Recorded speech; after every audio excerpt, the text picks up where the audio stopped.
Hey everybody, KMO here with another Out of My Head video. A couple days ago I did a video where I complained about NPR. Not for the first time, probably not for the last. And while I am not pleased with the direction that they have taken in recent years, I do still listen to them. Not for a very long time every day, but most days, pretty much every day, starts with me getting out of bed, walking into the kitchen, giving the cat her morning treats, and putting the coffee on.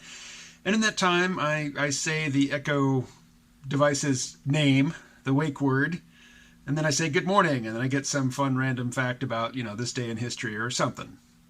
And then I say the name again and flash briefing. Although I could say what's new or what's up. I mean, there are several phrases that all trigger the flash briefing. And the flash briefing, yes, I know, flash briefing is, it's customizable. So you go into your app and you select, what you want in your morning briefing. So I've got NPR headline news and BBC news headlines. And the whole thing takes like 10 minutes, and often I'm barely listening. But, at least in the back of my mind, I've got some glancing familiarity with what the official news items of the day are. So what NPR puts into the morning briefing, and they change the briefing, 2 or 3 times a day. But it's basically, the handful of stories that they are emphasizing that day. According to NPR, these are the important news items of the day. Frequently, they center on Trump and impeachment, and I think, overlook matters of much greater importance, although, matters which aren't as timely. And the same is true of BBC, although, BBC, not surprisingly, gives a more international perspective. The BBC will do stories on countries, but it is a nice outside perspective. But anyway, the top stories from NPR and BBC every morning are just, that's what this is the stuff we're going to focus on today. And today, in my flash briefing, NPR, like the rest of the media, has been largely ignoring Andrew Yang. If you have the NPR One app, which is customized, you customize the content by, doing searches.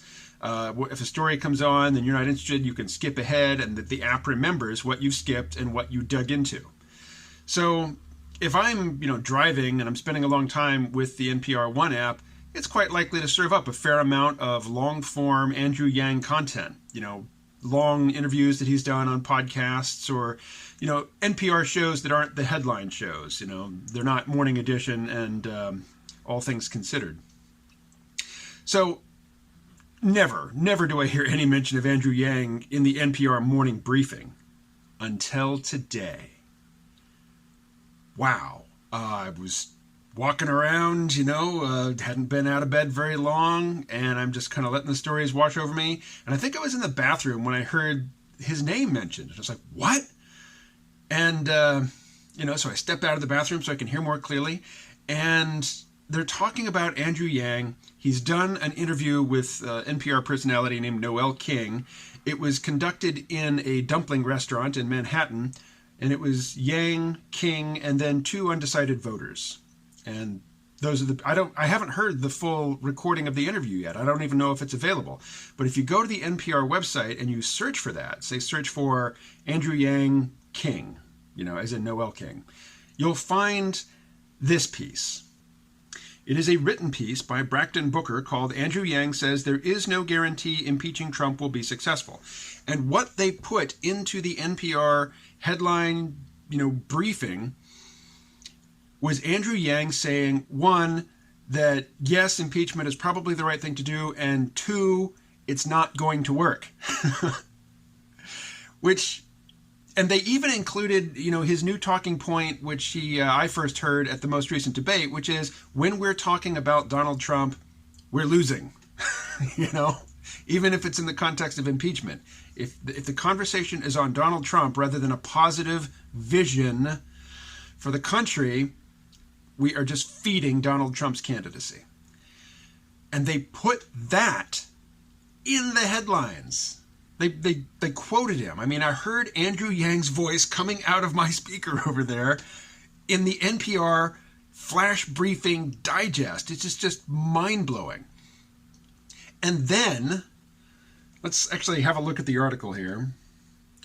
Toward the end, you know, she sets Yang up to make his usual talking points about automation and UBI and whatnot. And then they go into, you know, how he's polling.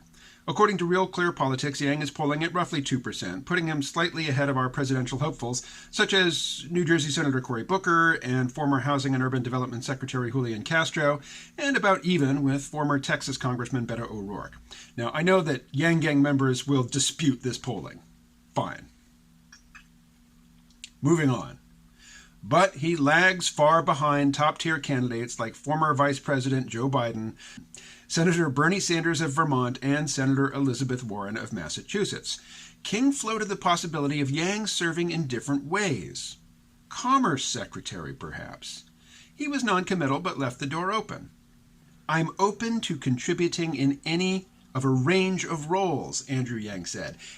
And they actually included that in their reporting. Now, a story that gets included in the flash briefing is super condensed. I mean, everything is stripped out except a couple of main points. And the main points that they made, and they invoked Andrew Yang's name, and they used his voice to make in, you know, the flash briefing headline news from NPR, was that one, there is this guy named Andrew Yang. You may have heard of him, but not from us.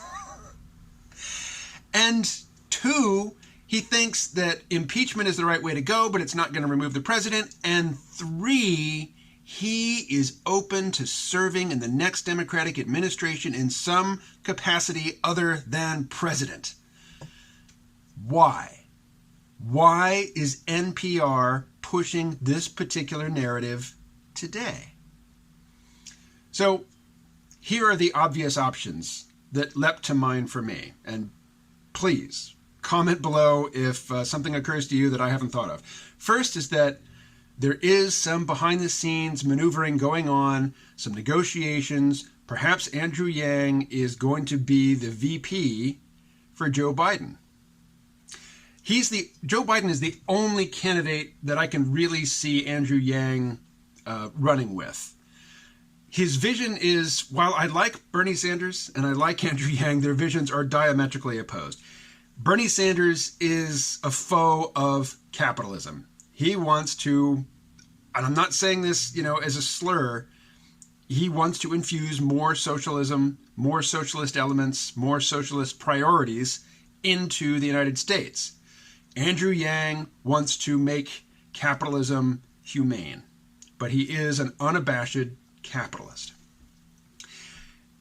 Joe Biden has actually been talking about the fourth industrial revolution and automation and its effects on employment for a few years now. He's not nearly as good at it as Andrew Yang is, but he does have some credibility on the topic. So I could see Andrew Yang getting on the Biden ticket. And, you know, Joe Biden is really struggling, you know, at the debates, and his team really, you know, keeps him at a distance from the press because every time he's sitting talking to somebody, and if that person presses him on anything, he gets into this, you know, overreactive defensive mode, and then he, you know, starts wagging the finger, and his emotion goes up and his brain goes out the window, and he just word salads people. And, you know, that doesn't fly. That's not going to work. So Andrew Yang is loving campaigning. He's doing, you know, he's really good at it. He's crafting, you know, an exclusively positive message. He is, you know, he's not slandering anybody, including Donald Trump. And, you know, he is really attracting people who wouldn't otherwise be at all interested in the Democratic primary.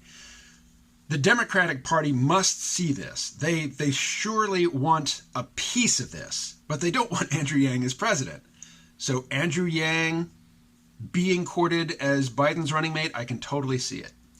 The other thing that occurred to me is perhaps the NPR flash briefing headlines aren't generic anymore. Perhaps NPR and Amazon have teamed up and they are customizing the content to my interests.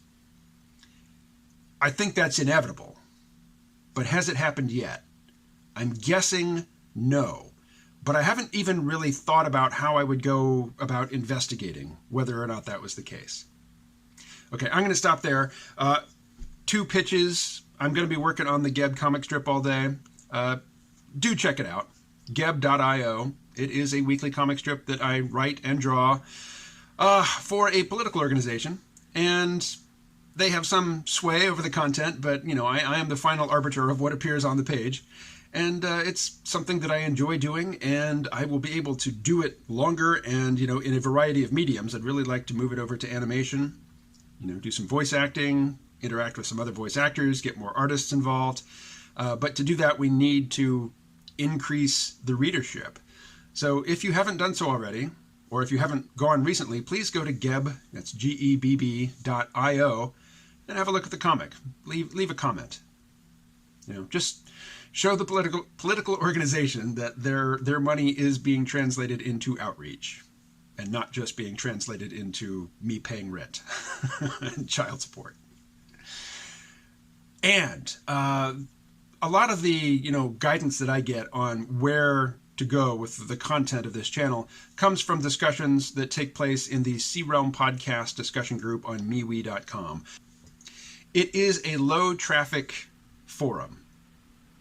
It's not going to eat up a lot of your time, but what you'll find there and the other people contributing, you know, who you will find and be able to interact with there, is very high quality.